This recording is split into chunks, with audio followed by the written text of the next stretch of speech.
Citizen news కి స్వాగతం. గ్రామాల్లో సీజన్ వ్యాధులు రాకుండా అధికారులు తగు జాగ్రత్తలు తీసుకోవాలని బషీరాబాద్ ఎంపీడీఓ యాదయ్య అన్నారు.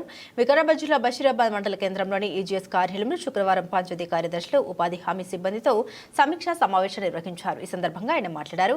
సీజనల్ వ్యాధులు ప్రబలకుండా తగు చర్యలు తీసుకోవాలని, శానిటేషన్ సక్రమంగా నిర్వహించాలని తెలిపారు. గ్రామ పంచాయతీలో రోడ్ల మీద కాలనీలో నీటి నిల్వ లేకుండా చూడాలని, దోమలు నివారించుటకు బ్లీచింగ్, ఫాగింగ్ స్ప్రే చేయించాలని అధికారులకు తెలిపారు. అదేవిధంగా జీపీలో తాగునీరు లీకేజీ లేకుండా చూడాలని, పాడుబడ్డ ఇండ్లు ఉన్నచో గుర్తించి అందులో నివాసం ఉన్న వారిని తరలించాలని ప్రత్యామ్నాయం చేయాలన్నారు. ఉపాధి హామీ కింద పండ్ల తోటల పెంపకాన్ని గుర్తించిన రైతులు వెంటనే పనులు ప్రారంభించడానికి తగు చర్యలు చేపట్టాలని, ఉపాధి హామీ పథకం కింద పశువుల షెడ్ నిర్మాణం కొరకు గొర్రెలు షెడ్, పౌల్ట్రీ ఫామ్ షెడ్ ఎస్సీ/ఎస్టీ వాళ్ళు ఏర్పాటు చేసుకున్నట్టుకు మరియు బోరు బావుల్లో నీటి శాతం పెంచుటకు తగు చర్యలు తీసుకున్నట్టుకు సూచించాలన్నారు.